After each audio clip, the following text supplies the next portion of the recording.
Hello there folks, Martin Pavey here. I hope that you're doing great today. Now, normally I give you a very nice scenic backdrop, but there is a reason why I am in front of this very, very solid and sturdy stone wall.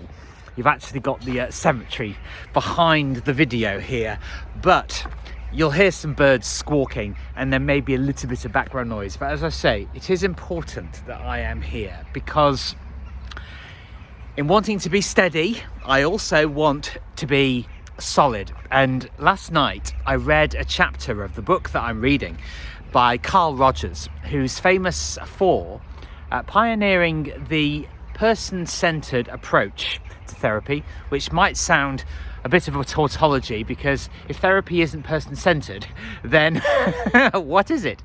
Well, for a lot of people, it's really about procedure and theory and, you know, a lot of kind of intellectualizing, but not much of this, not much heart. So his approach was very emotive, was really listening to what was going on in the people's lives that he was treating, and just letting them speak, frankly.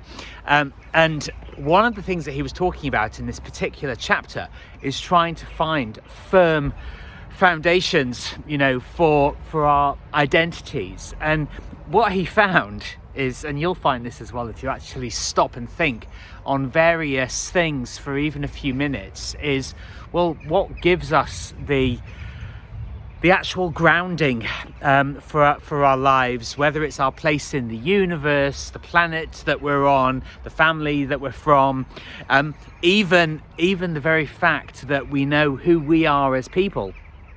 When you think about it, do we really know very well at all? Do we ask ourselves pertinent questions? And after I'd read this chapter, and when I woke up this morning, you know, I had lots of different questions in my mind as to what to talk about today. Who am I? You know, who are any of us? What are we? And do we know where we are? Do we know what we're actually doing? And it prompts me to, I mean, particularly having been such an enormous people pleaser in my life, it prompts me to actually question, outside of all of the noise, what is it that I want to do?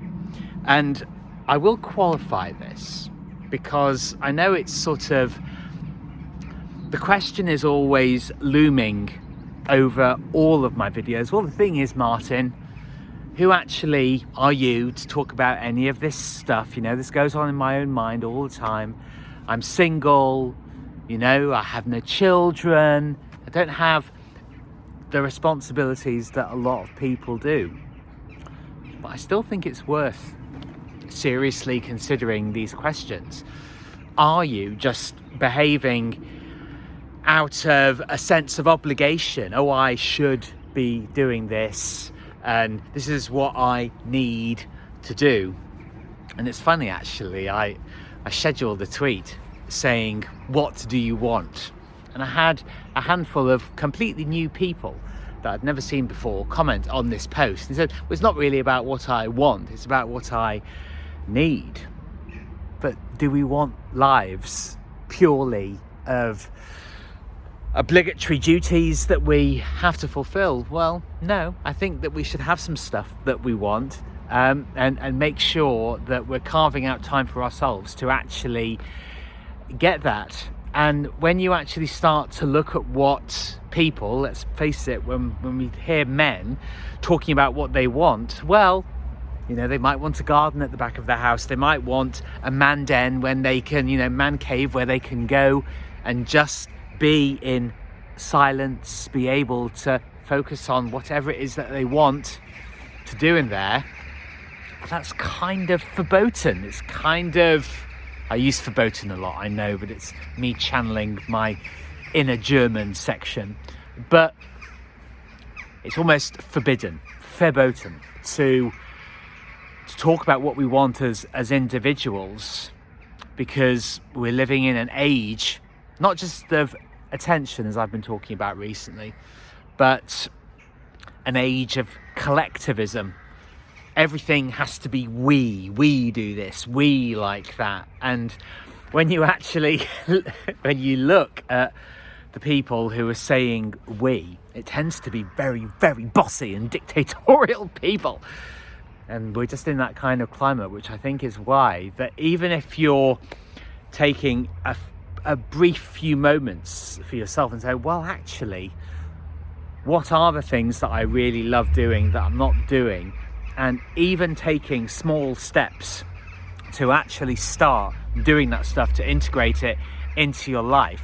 And dare I say, when you do that, start to notice how people respond to you acting purely out of self-interest, out of your own best interest, because that does matter. And the funny thing is, I was recording my other video for my Instagram earlier on today, and basically every day now, for a while I wasn't, but every day now I walk up the drive in this village that I grew up on, and I do the loop. It's called a no-through road. So it's you go up it and you do a big loop around the hill at the top, and then you come back out again, which is what makes it so nice and quiet and private.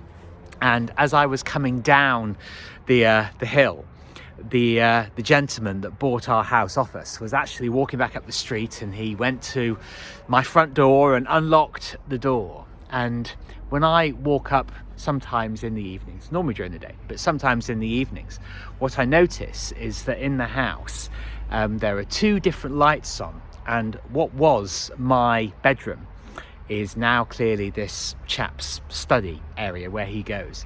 And the light of the smaller of the two lounges is where his wife sits. And I just thought, well, it's interesting, but I actually also thought that's good, because they've got a nice big house where they can have their own separate space.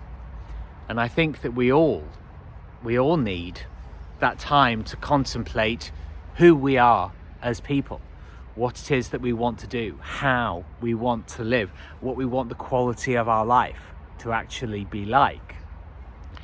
And I think that even if there isn't that much room, even if you're in the toilet or you're out walking to the shop, do start to think, am I really living my life in the fullest way that I can, in the most satisfying way that I can? And maybe your circumstances dictate that you're not going to get 100% of what you want.